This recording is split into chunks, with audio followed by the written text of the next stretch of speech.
So much is made of Brock's draft position, but I'm more curious, like, for a guy in his first and now second year, would you expect a player with that little NFL experience to be able to be this efficient in Kyle's offense? You know, he really, I don't want to say surprised, but he really has wowed me with the way he does play and the way he ties his feet to his progressions and how accurate he is with the football. He's done an unbelievable job, and that's just half the battle. You know, the other half is all mental, and it's all getting us in the right play. It's getting the play call out and being able to visualize it and call it and run it and get all the motions dialed in. And so there's a lot that goes in mentally to play quarterback for Kyle.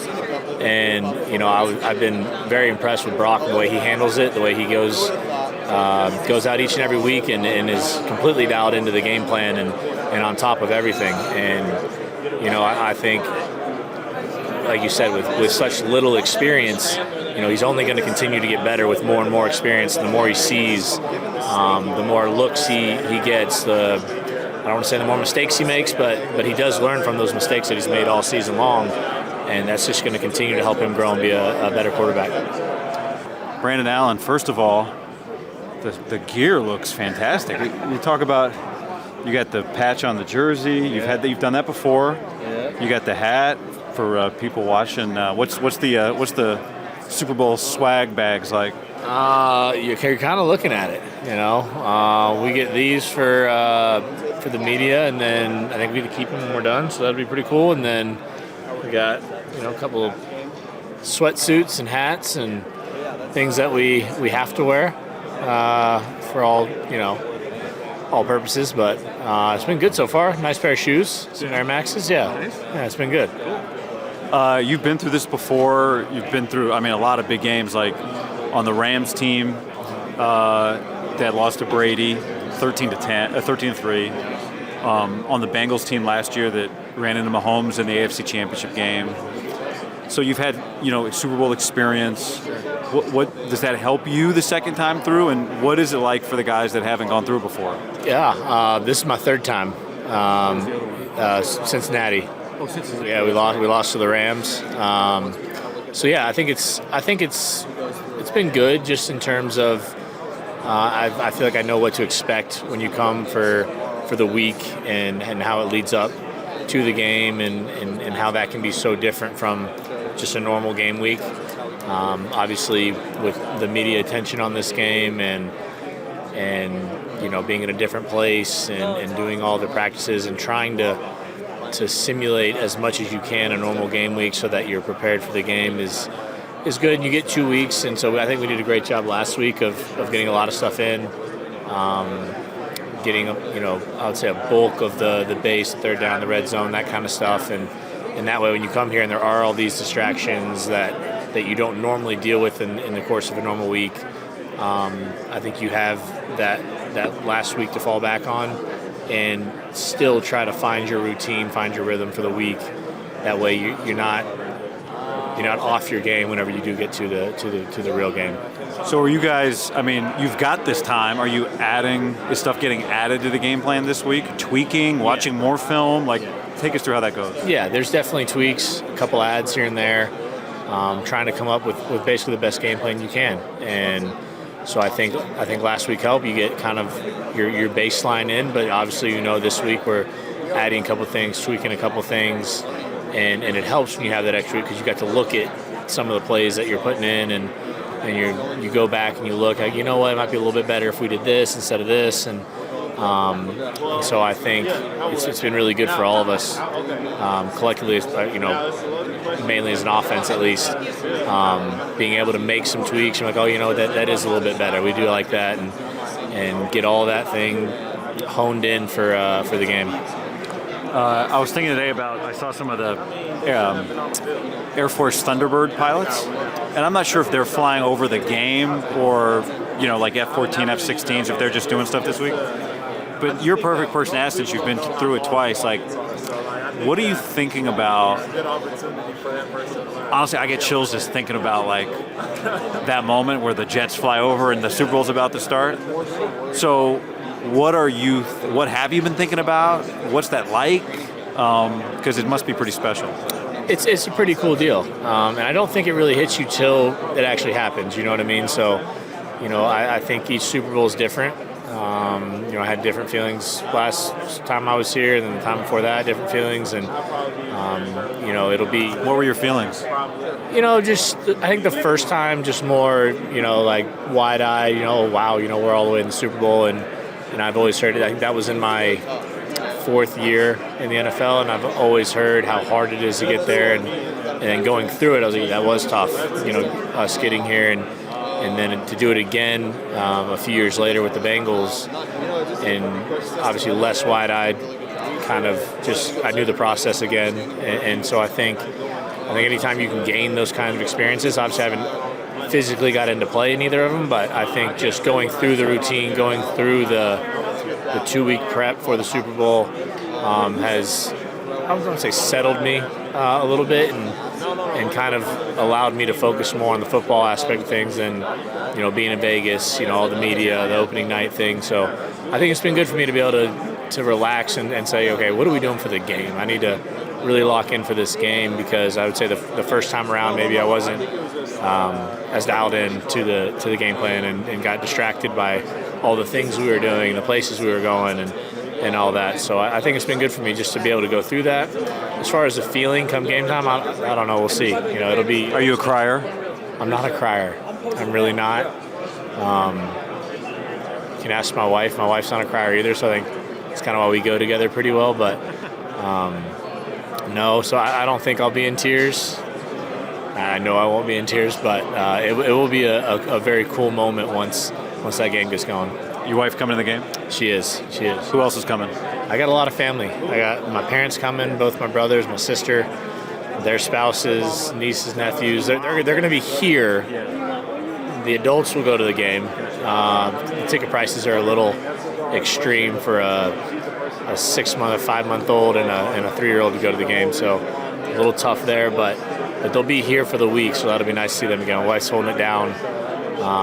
Solo parenting right now while I'm out here, so she's been great. Your son's name is Oakland? Oakland and Ellis. Yeah. And you named him Oakland because? Not for the city, but we were in Denver, actually. I was playing for Denver, and we had my quarterback coach, T.C. McCartney. We went and watched a documentary about his dad at the University of Colorado. And we went and watched a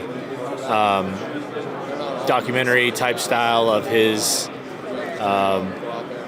dad's life and everything that kind of went in there. And one of his uncles was named Oakland. It was a Samoan uncle, and it's spelled very differently, but we kind of looked at each other. That's a really cool name, and just kind of stuck. What your middle name is? Duke. But without a K or an E, D-U-C. What's that? What's the story there? That is my mom was born in Argentina, so that is her mom's, so my grandma's maiden name was Martha Duke. Oh, okay. And so they gave me Duke, and then my older son is Oakland Duke. So kind of keeping it going. Yeah. We talk about the guy, not only the teams you've played for, the coaches you've played for. And I talked to you about this a little bit earlier this year, but McVay, Zach Taylor, Kyle Shanahan. Can you compare? How are they the same? How are they different? That's tough, because they have all their similarities. They have all their differences. I would say, in terms of preparation, game planning, there's a lot of similarities there. Personality-wise, I would say there's more similarities between Sean and Kyle than there is Zach and Kyle. I would say Sean and Kyle more fiery, energy guys, and that can come out in certain situations. And Zach, I would say, is more, he doesn't show as much emotion, I would say. And so it's tough, because they're all three great coaches, and I've been fortunate to play for three really good coaches like that, and we're obviously with all three getting to the Super Bowl, you're doing something right. So obviously they, in their own ways, they're doing a lot of really good things, but I'd say a little bit of similarities and definitely some differences between all three of them. So it's a little hard. All right, does Kyle have any idiosyncrasies that the quarterbacks in particular enjoy? Or Or is there anything that he said? It doesn't have to be an idiosyncrasy. Like, is there anything that you know as the quarterbacks, like you're getting from him that the quarterback room has to be prepared for?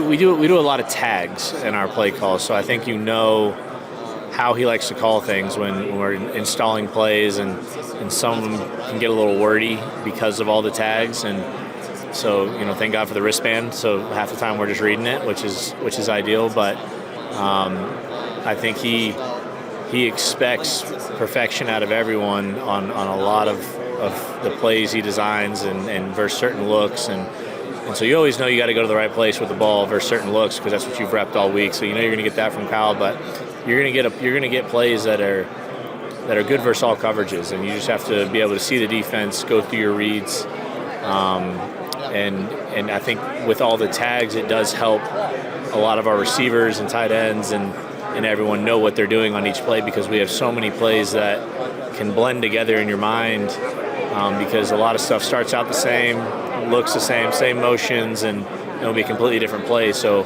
the tags do help guys really dial into what we're trying to do. I remember the Super Bowl before him and Matt Ryan went to the Super Bowl with the Falcons. They did an interview together, and they asked Matt to recite a Kyle play, and he got one word wrong as he's sitting next to Kyle. It was like exit to east. I don't even remember the first. It was like exit to east right nasty, 3 can. I don't know. Can you finish? Does that sound like a play? I mean, not 3 can, but there would be. I made that part up. Something can something. I'm not even going to attempt to recite one off the top of my head right now, but yeah, a lot of them are two calls in one play, and again, trying to get the right look versus the right coverage, and have the best play dialed up for it. So they can get wordy. There's no question. You mentioned the first Super Bowl you went to against the Belichick defense. He's I don't know. You can say it, not me, but obviously an all-time great coach and defensive coach.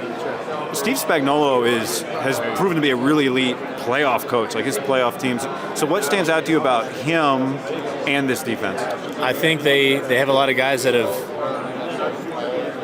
played together for a bit, and so I would say they play a certain coverage, and they play it very well. So I don't think it's so much scheme related as how detailed they are in their coverages, and they do a great job of obviously bringing pressure, getting pressure on quarterbacks, and making sure they know where their hot throws are and all that, but also playing just a nice two-shell defense. But they play it so well because they're all in sync together that it does make it difficult. It makes it difficult to make sure you know you're going with the ball, where it could be the same look and it plays out differently versus different routes, and their guys are really dialed in. Their secondary is, very good players, and their Mike linebackers has been doing a great job getting them all in the right places, make sure they're all in sync on defense. And while all that's going on, you also have to worry about Chris Jones and the D-line up front. So they have talent, first of all, and their scheme they do very detailed. Is there anything, I don't know how you guys work, but is there anything as you're thinking about the Chiefs that you think you'll need to remind Brock of during the game, before the game? What are you watching for? How are you assisting him throughout a game? There's multiple things. It can be, if there's any tells with, we can maybe tell when they're rotating, or maybe tell when they're staying back, anything like that.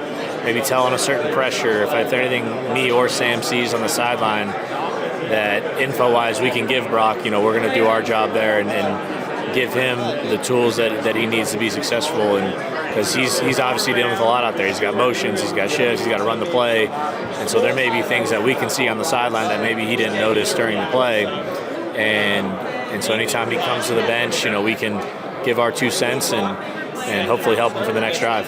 You've been on a high-level team, so maybe it's hard to compare. I mean, from the outside, you look at this group and go, it must be pretty special. It doesn't seem like you get this collection that often. But you've been on 3 Super Bowl teams, so maybe these collections do exist. What's your perspective, having been around the NFL, of this team and the locker room? Yeah, I think a sign of a great team is when you're in the locker room and how guys are around each other, their reason for playing football, their chemistry within the locker room, and I would say this team is one of the highest chemistry teams that I've ever been a part of, and it's just in terms of we all have the common goal, and and that's to win football games. And I think, I've been on teams that maybe not everyone on the team had that same goal. Some guys were playing for different reasons, and those are usually the teams that aren't as successful. And I think when you have a really good chemistry within a team like this one does, and on a couple of teams that I've been on, those are the teams you see succeed and get to the playoffs. Then when you get to the playoffs, it's basically a whole other season from there, and it's about guys refocusing in, reconnecting and pushing towards that goal of getting here. And I think this team is definitely one of the top teams I've been on in terms of just chemistry throughout the entire locker room.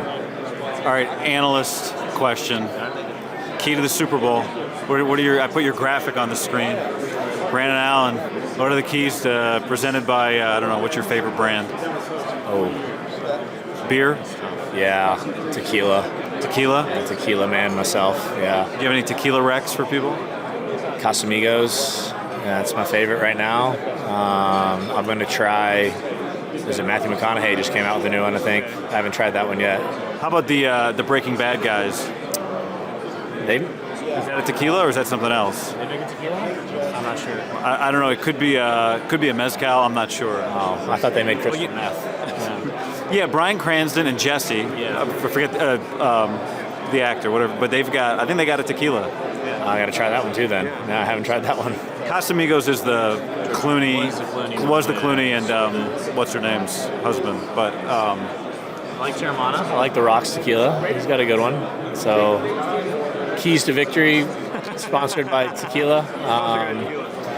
I think if we're efficient on offense, sustain drives, and do what we do what we've done all year, and that's move the ball in any way, shape, or form, whether it's through the air, on the ground. I think we've done a great job of winning games multiple different ways, and so I think whatever it takes to win this game, we go that route and we win it just by what we've kind of done all year. I don't think there's any need for added pressure. There's any need to anyone have to do anything crazy. Like you said, this team has a lot of talent, and I think when you get the ball in the hands of that talent, they do something special with it, regardless of scheme and all that. And so I think if we just do what we do, sustain drives, stay on the field, we have a really good chance. It's got to be hard, man, to not put pressure on yourself early in a Super Bowl. Yeah, I would assume so, but I think as soon as you get that first snap and bodies are flying around, you kind of lock back into this is another game. So I would assume there would definitely be some jitters early, but I think once we get that first play out the way and get moving and get a first down, get going, everyone's going to settle right in. Brandon, good luck, man. Thank you. Thank you very much.